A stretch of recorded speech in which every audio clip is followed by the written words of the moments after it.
46, 46, 46. We're up to episode 46. What's up, guys? Jason Ma, the Magician here, and welcome back to another podcast. It's me, and I guess the other two are here as well, but it's mostly me. Thanks for waking us up, Jace. We almost missed it. I mean, come on, guys, get your shit together. I'm glad it's mostly you. I'm only feeling like 10% here tonight, so there's going to be little effort on my part. I'm just saying that right now. Well, I went to bed last night at like 6 a.m. So yeah. I went to bed this morning. Went a couple hours ago. Egats. Well, and you're in the future too. Bob, how you doing, man? You're not early. You are on time, my friend. We are here. We're here for you. He's finally back. Yeah. I used to have that spirit where I would see the daylights, doing young man things. But now I'm trying to stay asleep past 7 in the morning, and I'm going to bed at 9:30, 10. No, it's not by choice. It's just when you get locked inside for so long. Yeah, it's hard to maintain a healthy sleeping habit. I enjoy my sleep a lot. Yeah, but you can't burn energy like in a normal day. Yeah, like in a normal day, you get up, you do your activities, you go to work, and then by the time you come home, you're exhausted, so it's bedtime. But I'm staying here. I feel like I can stay awake for like 20 hours at a time or even longer. Just keep a V on a drip going. You'd be super productive. Should. Hey, Doug. The V is cardio in a can.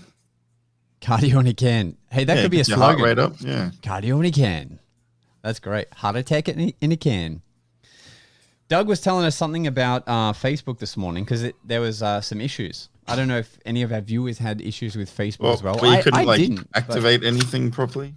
I noticed it. I went to upload a reel today so I could get my dozens of views in over there on the Insta, and it wouldn't load. So I got a new knife clip I worked up. So I went to put it on color changing knives on Facebook, and Facebook's not loading. So Facebook has had major problems today. Right before the podcast, I guess I was reading news somewhere. Apparently, it's affected them greatly. They've lost 5% of their investors. They've lost like $50 billion today, Facebook, in addition to having these horrible problems. So, yeah, Facebook's having issues. What a way to learn by losing $50 billion. 50 billion or million? That's billion. That's 5%. So they're worth 20 times that. Are they worth $1 trillion? Holy cow. Someone's definitely being executed for that issue. Surely. So look, I don't know the whole story. There's apparently a episode of 2020, which is a popular news show in the United States that airs on Sunday nights. And I think they did some whistleblowing of some sort. But I guess that has something to do with the thing. Man, whoever's fault it is, if it's like a particular group of people or person's fault, like if you lose a company $50 billion, surely you're in trouble. Some bad code. Someone hit a 0 and it should have been a 1. Yeah. Sorry. 50 billion later. Holy crap. I don't know. So I don't know if anyone's watching this on Facebook. Oh my God, it's still going down. They're down fucking hell. Are you looking at the numbers? Yeah, they're down like 409%. Coming to you live. 409%. Oh, no, sorry. Can't be a thing. Sorry, like as in like their progress, their productivity and stuff like that. But it's they're like losing heaps of shit here. That's all Facebook needs right now because boy, it's so fun to be there anyway. Quick, with all due respect to our lovely Facebook viewers, how y'all doing? Sell your Facebook stock, quick, sell it. not a good time to be Rick Laxon gang. Ooh, boy. No doubt, man. But Doug, train wreck. Yeah. Good. I watched your knife video last night. What I thought it's garbage. Not as I would say. I haven't seen it. Maybe watch it then. I liked it, but I don't think it's as strong as your normal knife routine. Yeah. But I get that you're finding ways to use it in different. It's brand new. It's 1 day old. So like a smarter magician might have let this thing percolate for a week or two before spewing it on social media. And I do have things that I practice, but you know what? Whatever. It's about right. Okay, so the knife gets smaller. Shrink the knife away. It's a triple knife vanish. So it's a variation of Doc Eason's variation of Pop Hayden's intricate web of distraction. And so, yeah, you basically vanish 2 knives and produce 2 knives. And it's, I'm pretty happy with the structure. It's all out of one pocket and it's only 2 knives. So you get like this 5-knife situation with only 2 knives. Although I did bring in a 3rd one for this TikTok or short video. It's good. Okay. It keeps you watching. There are definitely moments where I was like, I thought he was going to make it vanish then, and it didn't. It's good. I think it's good for the TikTok viewer, Well, we'll see. TikTok hates me these days, but Short seems to be liking it. It's got like 94% viewer retention right now, over a couple thousand views. So on what? On YouTube Shorts. Yeah, but that's like, yeah, you can do no wrong on that. Apparently. Yeah, well, it is what it is, though. I mean, on TikTok, I've got half that viewer retention. So for whatever reason that is, I appreciate having the attention on YouTube. And I stopped uploading on everything for a little while here, and now that's why Facebook has crashed, Jason. It's missing the upload content.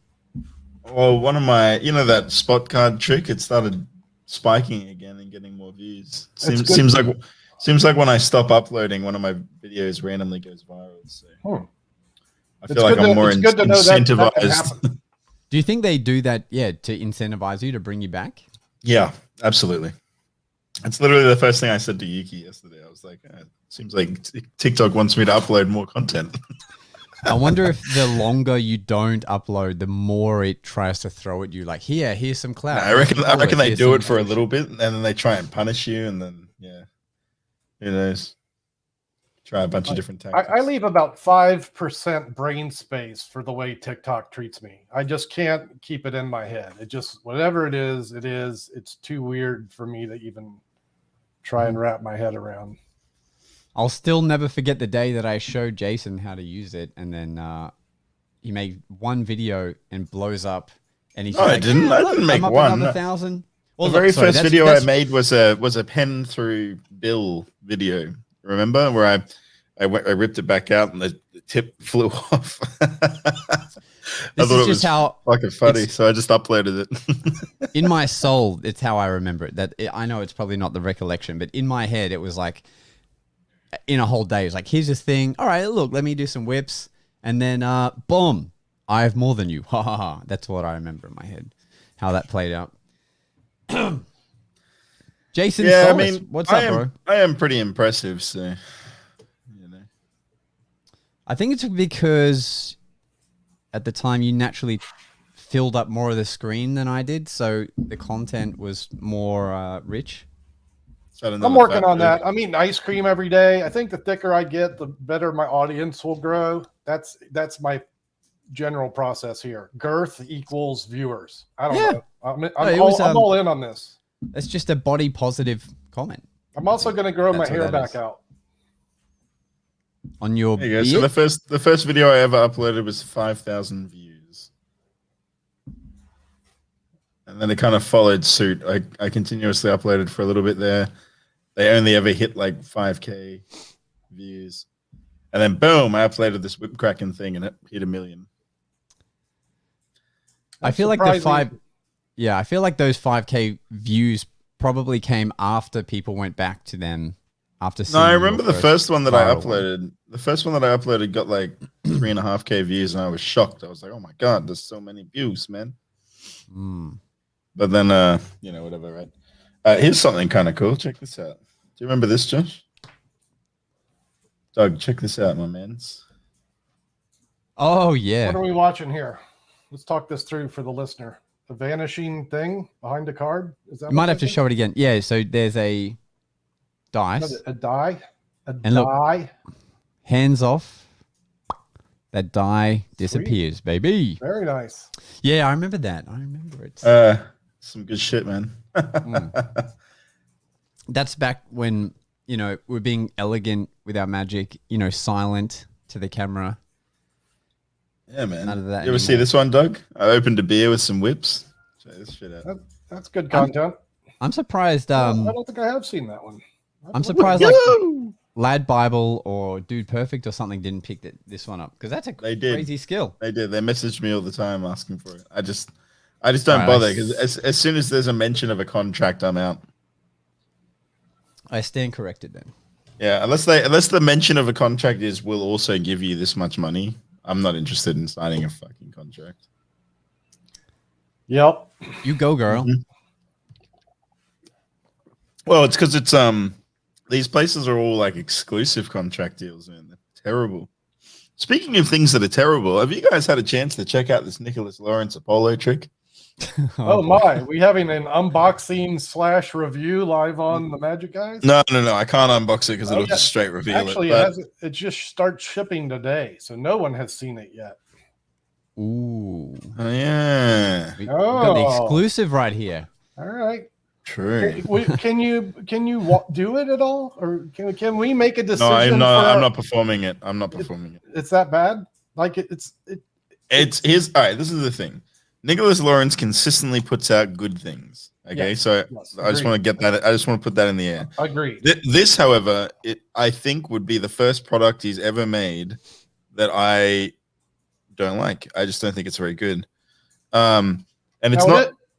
It's not because it's a release with him and Worm. I don't know who Worm is, but his, from my understanding, is the prominent creator on the end of this effect, and maybe Nicholas Lawrence is just producing this with him. So possibly, because from what I can tell with this trick, like to put it simply, if you have a camera that films more than 720p, it's not going to look good.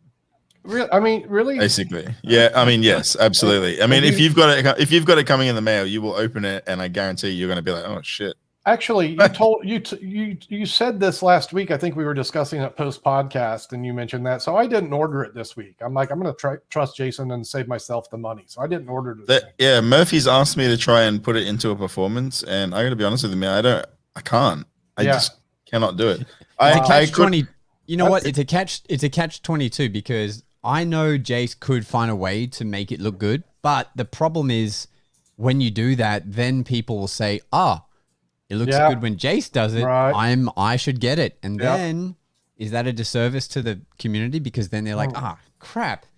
You know, like you say like, I could make it look good, and maybe if I filmed it 1,000 times. But what are the chances you got a bad one? Maybe you have one that's not an optimal gimmick. Is that a thing? Perhaps I cannot imagine that you could make this any better. Right, in fact, now that I've seen this, when I look at the trailer, I can see it there too. Right? It's quite painful how I can see it. The other thing is that you can tell that they filmed and refilmed it a few times to make it look good.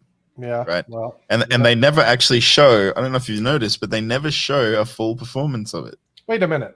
There's a Magic trailer without truth and advertising. What's this one coming to? Yeah, exactly. But it's like, it's that. It's not good. It's and it's weird. It's a weird thing to say too, because I have like everything from Nicholas Lawrence. I love his stuff. This, however, is not. That's not it, man. Buying Magic props these days is much like gambling. It's like you just roll the dice and you hope you get a winner. Usually you lose. It's really like that. Or you wait until you get a good tip from someone that something is working well, and then you're like, all right, I'll check it out. This is where, I look back for tricks 15 years ago that are great that no one's doing anymore. They're still great tricks. There's a bunch. That's what I do too. Yeah, I look for old tricks because they're the ones that are, they stand the test of time to some extent, right? Right. like that jumping jacks routine, man. That was some fire. That's one of the oldest, greatest card tricks in the history of card tricks. Agreed. What'd you think of my little handling there, Douglas? Honestly, I didn't watch it. That's what I like to hear. That's what we like is honesty and truth here. I started watching them and I was like, well, this is an assembly. And then I just didn't watch it. You think I could have watched it, but I didn't. Oh, well, this is an assembly? This is an assembly? I haven't watched it, so I don't even know. I might be speaking wrong about it. Now I feel like I'm a bad friend. You are a bad friend. What are you talking about? Not all the time. You think you're a bad friend. Sometimes I do okay. Speaking of doing okay, I've jumped on the spot cards hit almost 1 million views. Fantastic. If you'd have told me that that spot card trick and a cups and balls trick and a rope trick and a linking rings trick would be like the top videos online. They're the good tricks, man. They're the best tricks. I'm not doubting that. I told you about that spot card trick, and I am zero surprised that is doing that well for you, Jason. Zero. Dude, I performed it on one of my Zoom shows, just this past week, and it's a killer. Yeah, they loved it, man. They thought it was amazing. We're talking about Martin Lewis's wonderful 1 to 6 spot card available at your favorite dealer. I have links to the prop on conjure.com if you want one. Go grease some of my affiliate wheel. That'd be great. Thanks. I feel like I should get a second one of these things. I am for sure. No doubt about it. Absolutely. It's the same as like the Regal knives, right? Like it'd be nice to just have a second set of these. Today, I'm walking around practicing the Regal knife routine. I've been doing my daily walks, trying to get my aerobics up. I'm practicing. I reach in my pocket to get the next knife. It's not there. And I've been doing laps in my apartment complex. I dropped one of the damn knives and didn't hear it because I got these AirPods in. Man, what a rich dude. 20 minutes you guys later, listening to this fella? Got my AirPods in. I tried to reach in and grab the knife, but there was a wad of 20 grand in the way. I'm so jazzed about this new routine. I've been practicing it. I'm thinking it through. I'm really excited to come in and film it after my workout. And then I lose one of the Regal knives. It's not in my pocket, and I've been walking. You found it, though, right? You did I did find it. Yeah. Can I bring this up? Bob just put a comment going, well, I just bought Absolute Zero because it's old. And it came out 4 years ago, Bob. 4 years is not an old trick. It's not an old trick whatsoever. I still remember when it came out, and a friend of mine bought it, and at the Magic meeting, he was like, yeah, this is going to be cool because it's the coin turns frozen in their hand. Like a frost. By the way, absolutely terrible trick. Terrible, not workable, and he even garbage. So like he performed it for me, and the reaction was, oh yeah, it is cold. Like, it's because you borrow the coin. Often cold, you know, because you borrow the coin from them. It's their coin, and then you use the gimmick, and then it becomes like you're meant to visibly see like a frost come across it. But dude, good luck with that trick. I'm surprised they're still selling it, but I just found it hilarious that like 4 years ago, Bob is still new to us. You know what I'm on another note there. You know what I'm excited about? I got sent this 4K color vision. Oh, that's a Brent Braun release from the Magic firm. Dude, it's a good trick, man. You guys all know that. That's a smart release. Yeah, it's a good trick. I mean, I've known of the color box for many years, but it's nice to have it re-released, you know, and it's just a good trick. There we go. Love hearing the good stuff get some mention. Yeah, I'm glad they re-released it. Trick. That's like you can, that's something you can powerful trick, man. With an audience with. That's like if you guys have ever thought about wanting to read minds or whatever, that's a good way to do it. It's a strong one. Strong. Do you remember? Strong. Yes. We both just said it. Where did strong start from again? Strong and something. What was the other word it mixed with? I think I got it from saying, do you remember there was that old meme that used to say stonks? Mm-hmm. Do you remember? I'm pretty sure this happened in one of our early podcasts. Yeah. There used to be this old meme where they, instead of saying stocks, it was like this weird, like gray man saying stonks. And then I started saying strong. I'm sure other people have said it before as well. Let me see if I can find this. Hang on. I'll show you. I'll literally show you the picture of it. And you'll be like, oh, yeah. I remember stonks because I thought that was a form of cryptocurrency at the time. I was like, oh, yeah, do you have stonks? Oh, that's the camera too. There we go. Stonks. This meme. Stonks.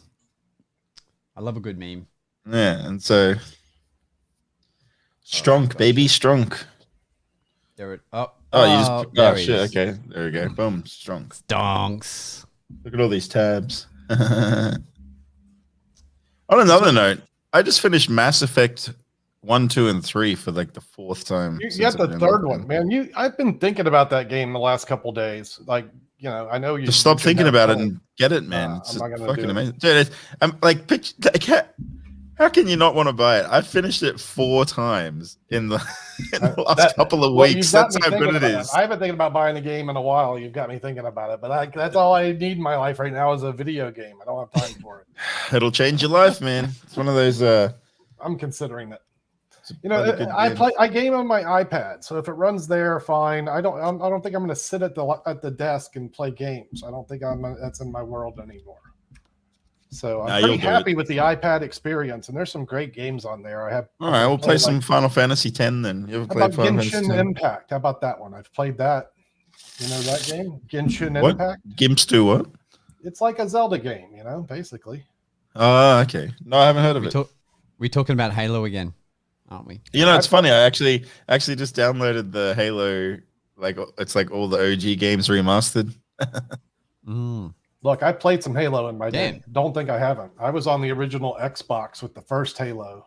Yeah, dude. I remember sitting at a friend's place in Forest Lake playing Halo. We were playing the multiplayer one. I was always the bottom screen because I didn't have an Xbox, but he did. And you'd play against each other, but you'd be like, all right, I promise not to look at your screen. You play together. To look at your screen. No, you play together and you go through the map. And then someone steals the good guns and the other person gets fucking mad. You pick up the sniper rifle, easily the best gun in that game. The other person's like, "Oh, I want the sniper rifle." And you're like, "Well, you should have fucking got it first, man." Stupid. Do you remember in the first Halo, the rocket launcher was so delayed, like you'd fire it and you'd literally watch the missile slowly making its way to the tank you're trying to hit? I thought that was awesome. Though. I loved that. That's what made the game so good. I agree. But it was funny because then I think by the second one they'd fixed it, and now it was like a pretty quick rapid fire. What a great game! Yeah, I was playing it again recently. It's pretty cool. I forgot how ugly the people look though in the animations. Jesus. I recently tried that Call of Duty mobile game, the Blizzard release. It's on their game interface. So I tried that, and beautiful game. Wow, a lot of fun. But man, it's just instant death for me. Like I have zero chance against these kids. So it was so like in multiplayer. Oh yeah, good luck. Well, that's what appeals to me really in gaming in general. Like all the games I've always played have been multiplayer. StarCraft 2 or I'm the same way. I used to enjoy a good multiplayer game. Now I play like Overwatch if I want to get my multiplayer fix. Yeah, I can see that. Because it has a pretty good system of like separating skill levels and stuff. So you end up versing people that are about your skill level. Yeah. So makes sense. Yeah.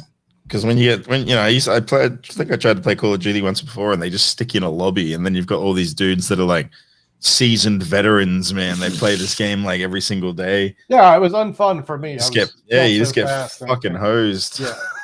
Yeah. Walk around a corner, dead. Respawn, dead. Yeah.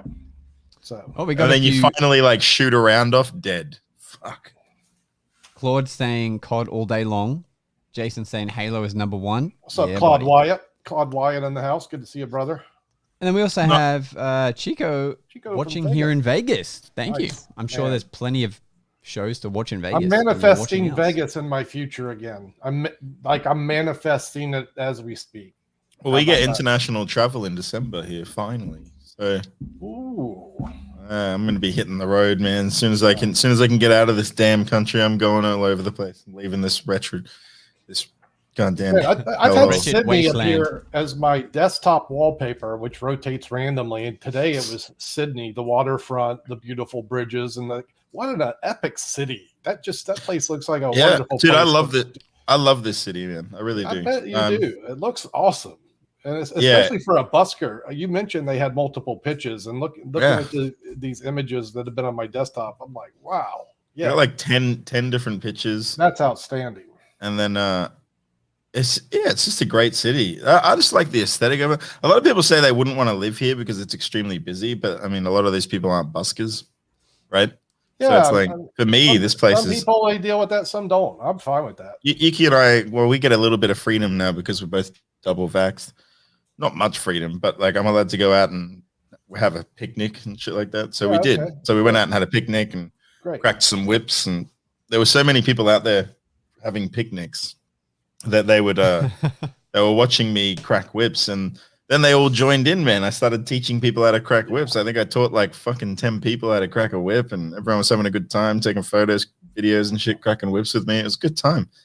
And it was a nice moment too, because I was concerned that I wouldn't still have the same draw for people. You know that man, when you get back out there, you're gonna feel so much love for it's just gonna be like, everything back tenfold that you've been. I can't wait because it was a good feeling to go out yesterday and be able to interact with new people. And yeah, but it's also that draw, you know what I'm talking about, where you go out into the street and people just come to you because I don't know, you're interesting or you've got energy or whatever. Yeah. So it was nice to know I still had that. Yep. Yeah, because I was worried I was going to go out there and be a nervous wreck, but actually I was fucking fanging for it, man. Claude needs a weekend in New Orleans. I think we should have a weekend, like a Magic Guys meetup in New Orleans. Maybe find some hotel or someplace we could get together and do. Yeah, man. Josh and I can just drop a $3,000 flight return. Well, I'm not saying you need to be here, but like Bob and Paul with the Fro, and I don't know who else is out there. We got some boys in Texas that are close by. I might want to jump over and say hi. It's like I'll do it if we all go to Vegas. Well, if Magic Live comes back next year or the year after, that's the perfect storm. Josh, when we go there, can we put $1,000 on black? That's a bit racist. Why'd you have to do that? Oh, sorry, on roulette. Yes, yeah. We can do that. Yeah, let's go. Just take out one rack, put it on black. A stonk of chips. Hey man, if it goes well, you got a $3,000 to buy magic props with. But what if badly, I mean, will they let us film it? Probably not. Yeah, on your phone. I didn't see why they wouldn't. You probably couldn't whip out like a high def 4K cam or whatever, but it's not illegal to film in casinos. It's not illegal. It is in Australia. Film in casinos. Is it? Is it? Oh yeah. Hey, Connor O'Craig. This guy has 18,000 on the TikTok. He's been blowing up. Connor is a very charismatic individual, and he works really hard. So he is on the initial steps of greatness. I've been privy to since day one. We met about 5 years ago. Me and the lucky leprechaun Connor. Oh no, 22.3K. Yeah, no, I keep up with him, man. I follow him and I watch his stuff. They pop up on my feed all the time. It's got a nice consistent thing. I like that his channel is almost like a travel vlog. Yeah, exactly. Right? Like it feels like a busker's travel vlog, which makes it very interesting. He's doing it great, I think. He needs he's listening. Connor, you need an upgrade, right? Get a better phone. I'd get the iPhone 13. That's what I'm gonna get. Just because he's a busker, buy a GoPro. Don't buy a new phone. Buy a GoPro. Listen to Jason. He knows because it's small, compact. It lasts for hours. Kind of like me. Yeah. Anyway, it's a good camera though. I mean, look at this. I didn't even know you were, but your video showed up in my feed yesterday, and I liked on it. The one where your hat made your whole arm disappear. It was great. That was pretty cool. Yeah. I'd never seen someone do that trick and make it look good. I was like, Sheesh. I like that. Here's where we give credit to Jimmy Talks a Lot, who put that trick on the map. Jimmy handles that like any other. No man, Jim's an enigma. He doesn't count. He is that. I've got his new. How about this? You want to talk about an enigma? The Noble Vagrant by Jimmy Talks a Lot. This is his new manuscript. His new weirdness.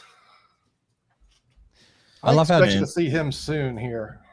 Oh, actually, it's funny that we're talking about TikTok magicians. I recently happened upon this other guy, Jeremy Tan Magic. You seen this guy? Yes. I like his stuff, man. Mm-hmm. Yep. I like his stuff. Yeah, he's great.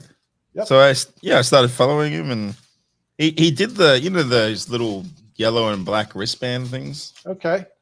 That was the first performance that I saw him do. And ordinarily I hate watching people do that trick, right? Because it just looks like they turned them over. But when he did it, he had a nice presentation. He even did this thing where he added an extra element to it with his box and stuff. It was great. It was a nice routine. That's what I like to see. When people add something, That's what I like to see too. It's either like have good speaking, which his speaking is pretty damn good. Yep.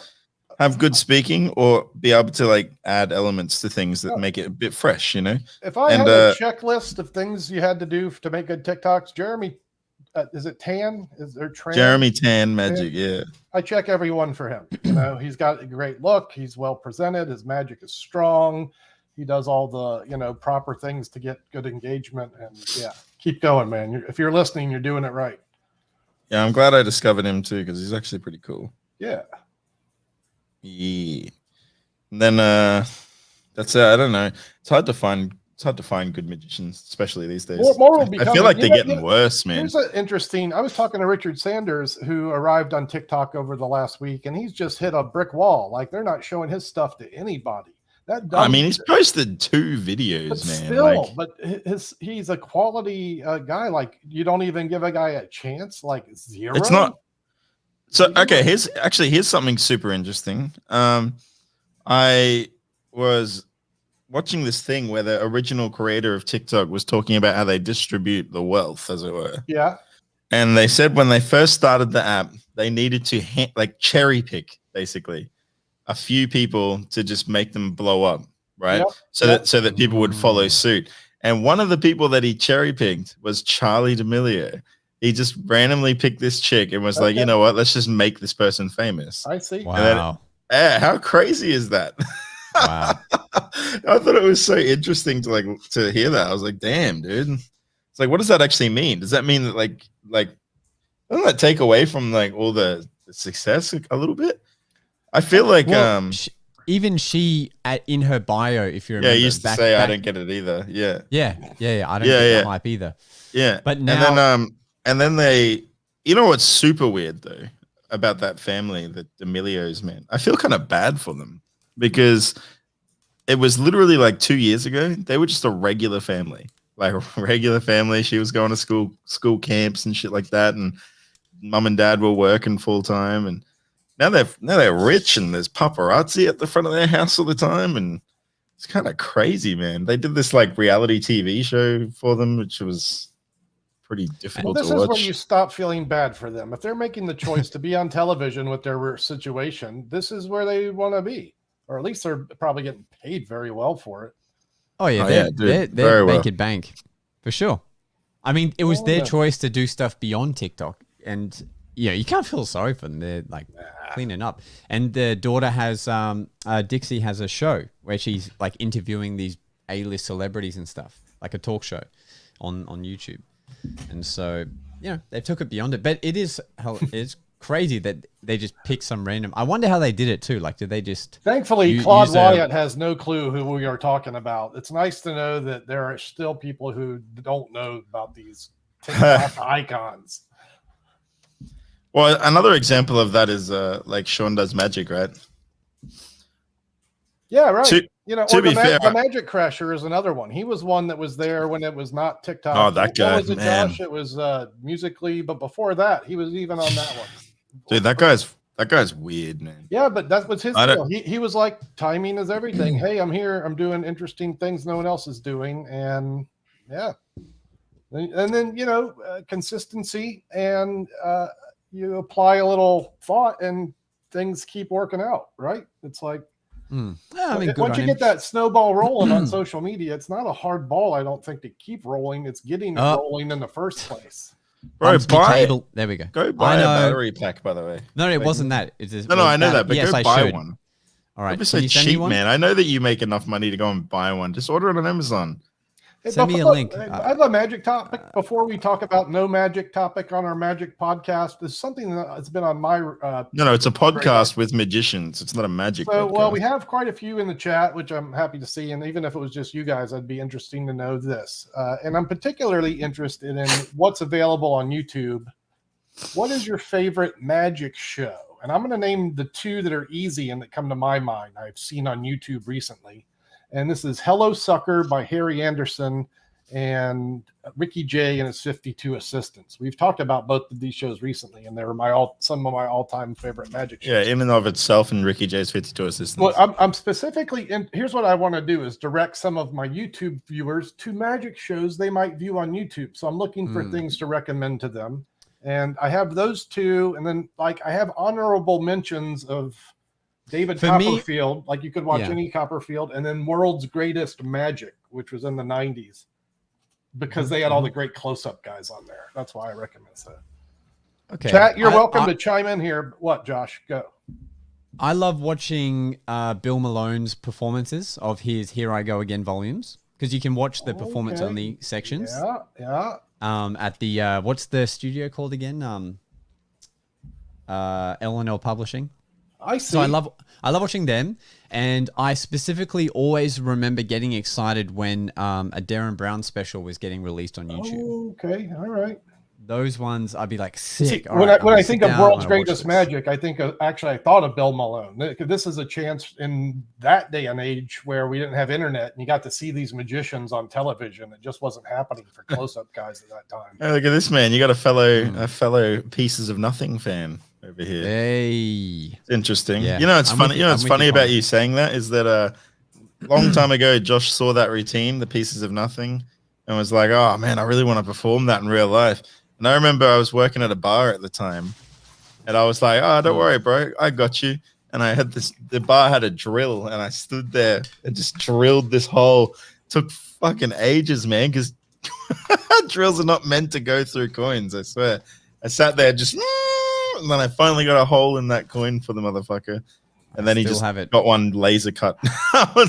Yeah, this is the one I'm using now, Connor.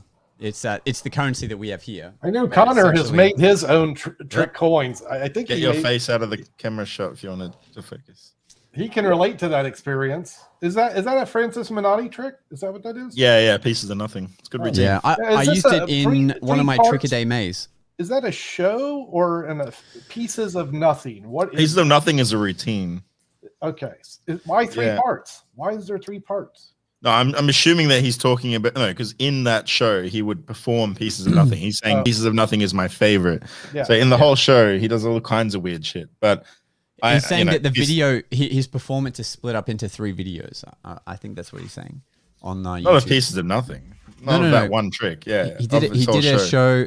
Yeah, his show, The Magic. I remember Josh and I sitting there watching that together at his old place. Yeah, if you want to see a full show of Francis Minotti, his video produced by Paper Cranes Productions. I was hoping to direct viewers to some expertly produced shows like I mentioned, some higher end things that are visionary and David Blaine would be up there for me too. Yeah, I don't know though. It came out. Really? His latest one that came out. Didn't he say good shows? Did Doug not just say good shows? I really respect Blaine 100%, but am I going to direct it like? Yeah, here's an entertaining show. Hey guys, pick a card. I mean, maybe his earliest work. I mean, say what you will, but for me, I love watching it. I love the in between segues where it's just some artistic thing where he's painted as a card or he's riding on a motorbike with his alligator, like in between the effects. And all the artistic things put together. For me, it's great. Yep. It's not. Yeah, it's exactly. Not like drilling coins is no joke. It took fucking ages, man. I stood there. I think I broke like 3 drill bits. Fortunately, they weren't my drill bits. They belonged to the club. Oh yeah, I'm so clever. The mention of watching old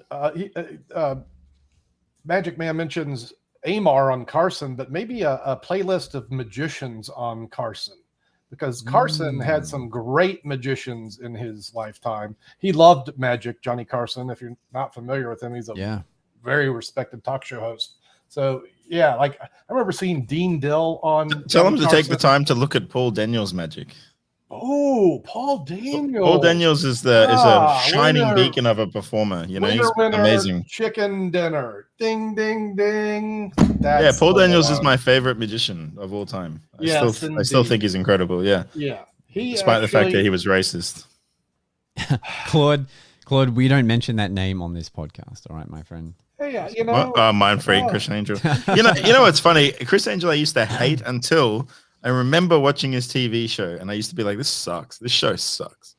And then one day, I think it was like towards the end of that TV show's career, the whole episode was sleight of hand and it was actually performance. I was like, damn.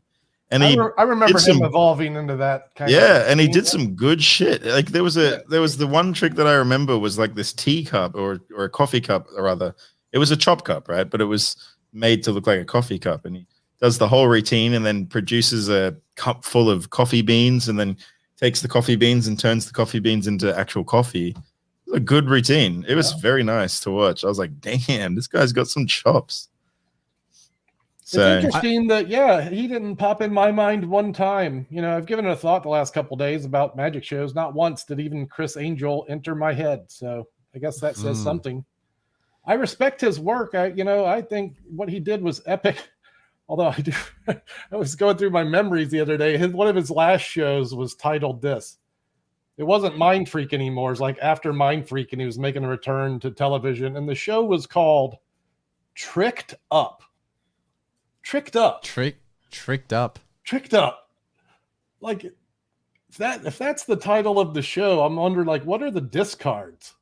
What are you going with, Chris? I'm switching things up. I'm going to Tricked Up. That just sounds like. I just got sent a magic trick from someone just now. Do you want to see what it is? It's fucking funny.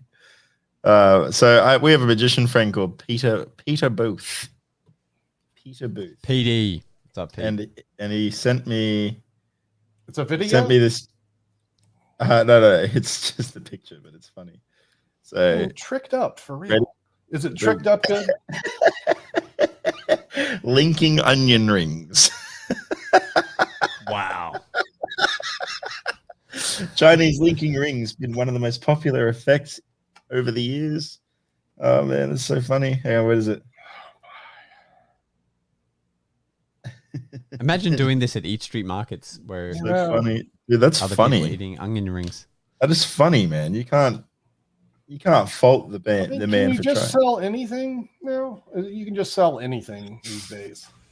It seems to me that a lot of people take already pre-existing tricks and just add it to a food group. Like you got the paddle that's the Pocky. It's like those biscuit things.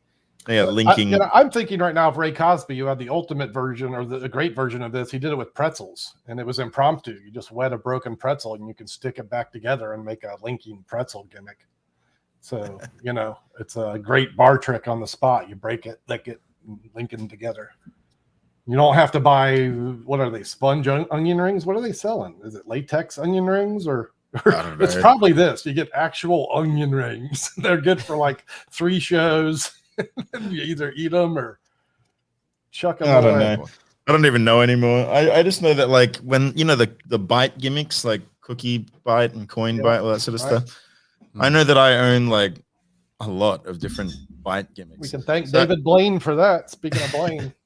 So I own an Oreo one, obviously. Then I own one that's a half an Oreo. So if you were to twist the Oreo in half, and then you could bite one of the halves and spit it back together, which is fucking weird. I know, right? It's a bite, like you bite it in half, and maybe so you could do like a progressive broken and restored, maybe like a Reformation style. Eat it and then spit. You could, Reformation Oreo. There you go. There's your next viral work. No, so it's so instead of it being a whole cookie, it's just one piece of the cookie, right? That you bite in half and put back together. So it's like the top level of the cookie. Yeah. That makes sense. Is that so that you can add a real cookie to the other half? Yeah. So then you can do the split thing, and then you eat half, and then you bite that one and spit it back together. Which, in my opinion, is better than taking a whole fake Oreo and biting it. So it's a Reformation with the cream and the cookie. Then I've got the Dorito. I've got a bite and restored Dorito. Yeah. I remember that. We used that was funny. I thought they were gonna. You remember how disappointed we were when we took it out of the box? That shouldn't be a product, man. No, I thought it was fucking funny. It was literally like a printout of a Dorito. That was just. It was like an abomination. Like a 3D printed. No, not 3D printed. No, that would have been better. No, it was like a literal piece of paper with a picture of a Dorito printed on it. With some elastic thread, so you could fold down half and then let go. Yay, magic! It's so funny. How about the card bite? Well, because that makes sense. Yeah, I've got one of those as well. Got one of those things. Yeah. It's somewhere nearby. I don't know. I don't really know. Ooh, I own a lot of shit. Have you seen this, Jace? Piff just used the Dorito on Fool Us. Well, the button stored Dorito. I haven't watched it. Because the new season has just started airing in the US. Is that right, Doug? I'm not talking about Fool Us this season. Let me tell you about that. No hard feelings or anything. I'm just not talking about it at all. Gotcha. It's just not interesting. You know what? What you guys have got me into? They blacklisted me. There's some kind of coup going on at Fool Us where they don't want me in Vegas, but I'm coming back, Vegas. I'll be back. I'll see you soon. What are you saying, Josh Norbito? No, I've jumped on the Squid Game bandwagon. That's good, right? You guys were talking about it last week. Man, I hammered that series. I finished it last night. Oof, it's so hard. Oh, I'm up to the. I've seen 3 games played so far. It gets just more gripping. Yeah, it's pretty hectic. More and more gripping. It's so bizarre. After a while, you forget that it's dubbed over in English. Like now, my brain's just. Wait, what? Not if you're watching the dubbing because it's so bad. It's like the words don't match at all. Yeah, why don't you just watch it in Korean and read the subtitles? I know that this is a common thing. Yeah, watch it in Korean and read the subtitles. What the fuck is wrong with you? But then you got to why? Whoa! But then you. So is the experience better for you? It being in Korean. When the voice acting is good, yeah, absolutely. Yeah, like that girl, that squealy, a loud one. A bit like sometimes I was like, I can't watch this woman. So, Doug, are you watching it in English? I watched it in English with the subtitles. I wouldn't mind watching it in Korean. That's fine with me, but Aaron doesn't really dig that too much. Am I wrong about that, Aaron? Exactly. See, she doesn't care for that. What is wrong with you? All right, I'll try. I'll watch some in Korean and see if that's a better experience. But I'm enjoying the experience anyway. Man, but now I'm used to. Who does that? Well, what? Who watches it in the language that we speak? Yeah, but it looks so incorrect though. Where they're like, that's why there are ones that are poorly done. This one was well done, and I think that's one of the reasons it's doing as well as it is because it is watchable. It's not a bad dub. It's like okay. Yeah, I don't know that I could watch a whole series. I don't know if I could watch a whole series in Korean though, like reading subtitles. I don't know that I could enjoy it the way that I can watch what's happening and stuff, even though it's dubbed in English. Are you not a particularly good reader? Like, this is not like an insulting thing. I'm just curious because some people just can't read fast. So I know for me, when I got subtitles, it's like the 2 bars at the bottom of the screen of text. I can read that in like a second and then look at them and know what's happening. I just don't know that I'll enjoy doing that for a whole 45-minute episode. That's all. Like personally, English is fine. Like watching the English sub, like I'm used to it now. That's to me in my head. That's how those characters talk. So I'm just must be my autism taking over, man. What's going on? It's that extra information. But the weird thing, we watch all our shows with subtitles on them. Like even if it's in English. I do too. I watch everything with subtitles. So the weird thing about this show is that the subtitles in English did not match what the dubbed actors were saying. So it was quite odd. Yeah, it's because translations are really hard to do. If there was anything weird about it, that's what's weird about it. Fair enough. Yeah, like I guess the translations. Well, I watched it. Yuki and I both watched it. She speaks Korean, so. On the exact opposite end of that spectrum, we were watching tonight Ted Lasso. We watched the last episode of that series. I'm pretty sure it's the last episode of that series.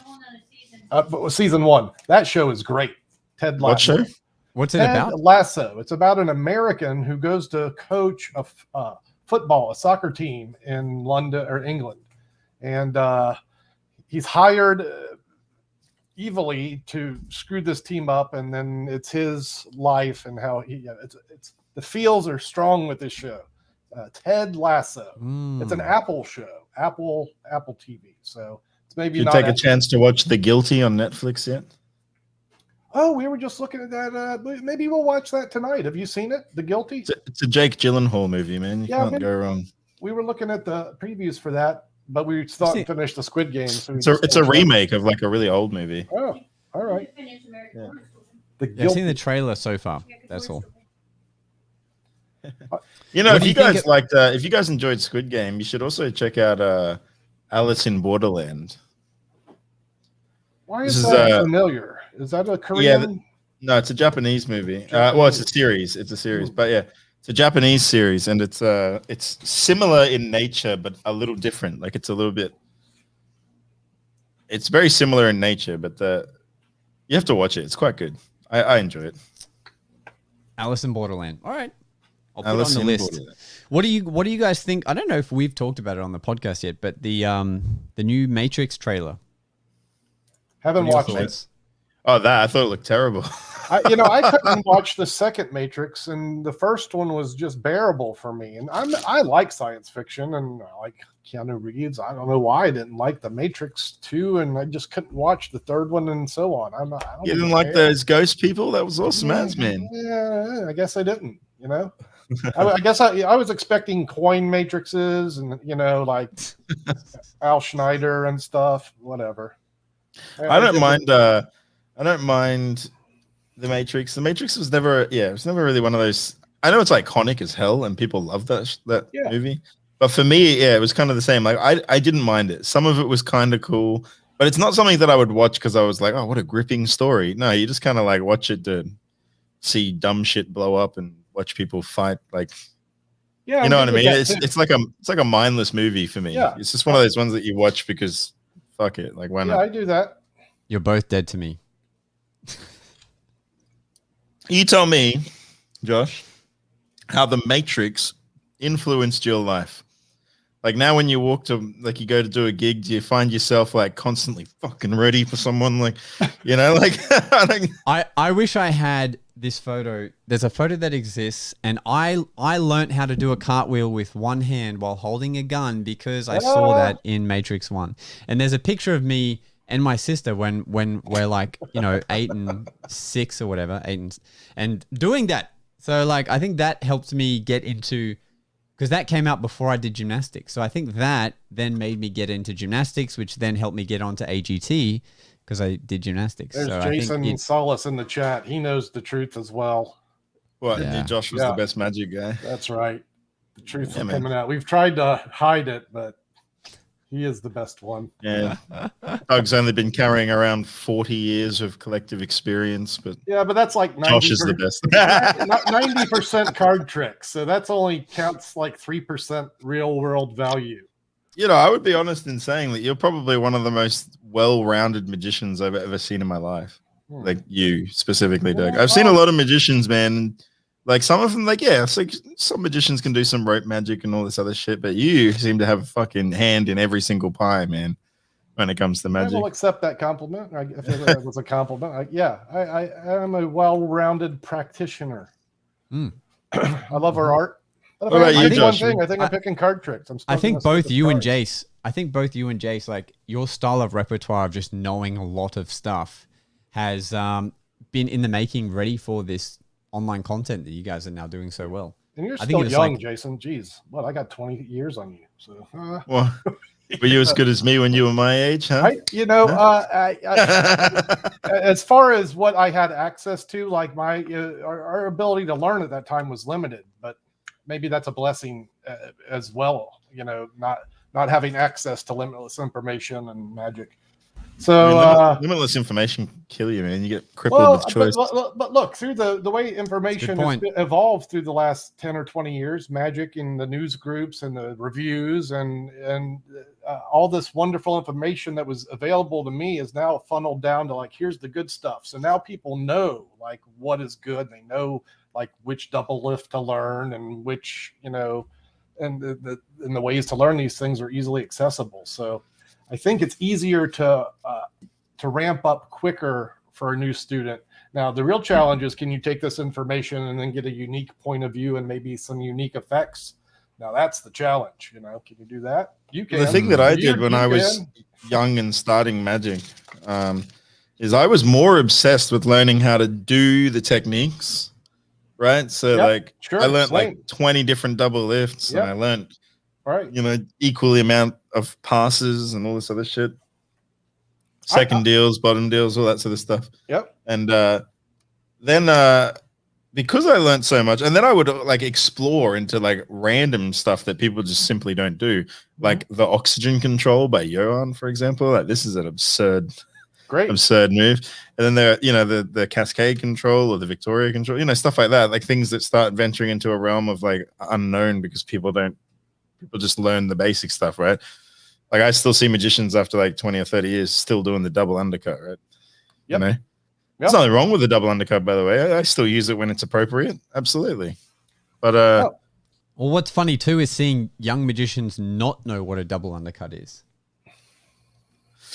I think even if you don't use it, you still, like I forget who I was showing, but like some kid was showing me like their pass and whatever. And I was like, oh, for this one, look, just, in order for it to get here and here, just do a double undercut. And they watched me and they're like, sorry, what are you doing with your hands? Like what's, like, wow.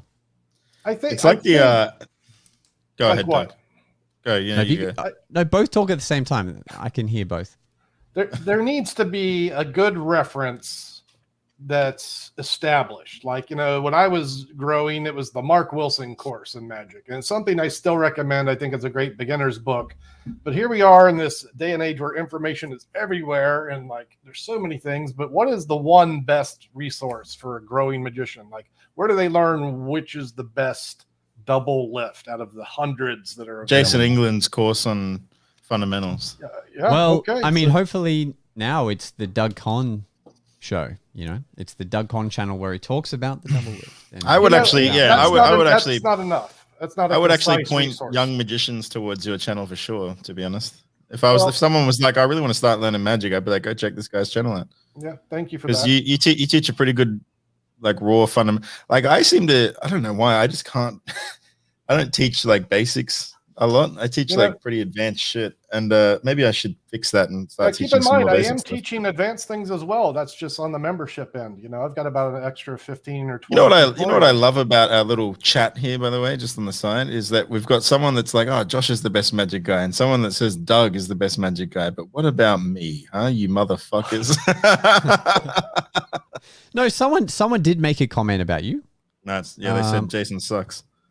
Like you need any extra reaffirmation than the algorithms of every social media platform you're on that you're doing everything fine. So that's gone. Just look at your audience retention rate, and that should soothe your soul.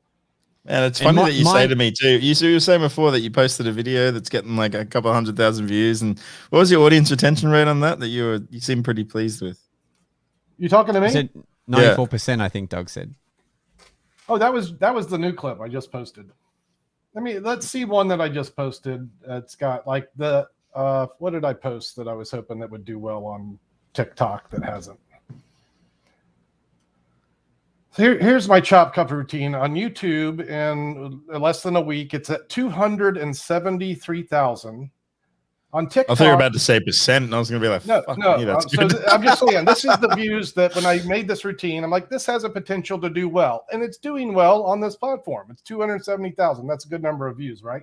On this platform where I have twice the subscribers, it has. No, it's the audience retention, though. I'm talking about audience retention. I don't care about views and shit like that. So average percentage viewed is 89.7. See, that's what I'm talking about. You know that not a single one of my reels, if you were to go through all my short forms here, there's not a single one that's below 100%. I'm aware of your excellent retention rate, which frustrates me. Now, let's not discard 89%. That's a good retention rate, right? No, I agree. But if anyone's listening to that, let's understand if you're in this ballpark, you're doing fine. Jason, they say it's supposed to be over 70%. If you can do over 70%, it's a good video. Right. My average retention rate is over 90% on YouTube. So it's my average percentage rate is 110%. Ooh, see? Craziness. And it's like that. But YouTube shows me no quarter, sons of bitches. That doesn't make sense. So I've got to ride the wave on TikTok and Instagram instead, Well, hey man, if Facebook doesn't lose all their money, that could be a very lucrative platform in the near future. No, they won't lose all their money. They have too much control over the world. I don't know. They probably don't even deal in money anymore. Yeah, they deal in blockchain. But there's oh man, magic, huh? Magic related things. What do you think, guys?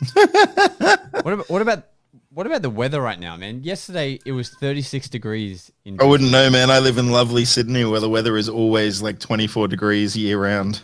which is like 96 degrees Fahrenheit, I think. I'm eyeballing perfect weather coming up in the next month or two. I can't wait to get back. It's only Brisbane, dude. Brisbane always has shocking weather.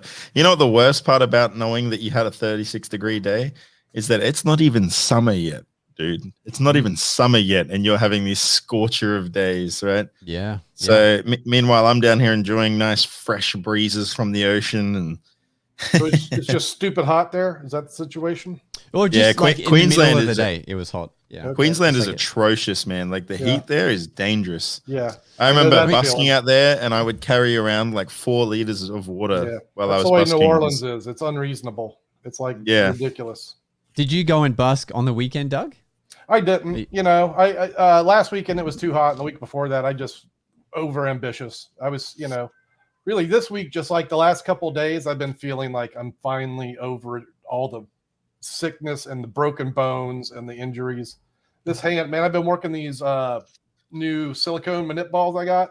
Are they good, right? Silicone's the bomb. They feel so good in my hands, and they've strengthened this hand so much. I lay there in bed at night and just, you know, I've never handled these things, so it's new to me, and it's my new music. You never handled balls, Doug? Don't you lie to me? I've had the Vernet balls, which are okay. They're weird. I've had. Who's Renee? Huh? Is that guy from the club? Yeah, he's sexy, baby.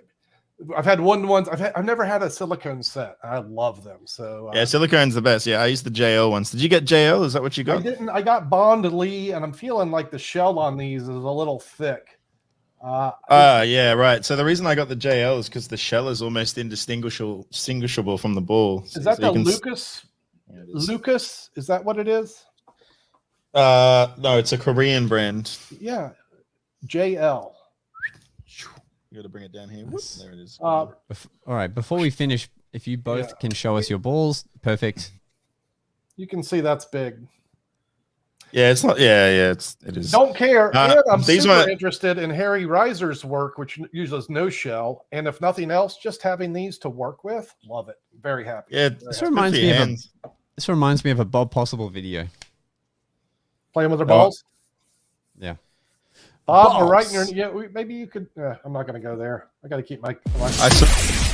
Thanks for listening. It's time for us to disappear now. But we'll see you again on the next episode of The Magic Guys.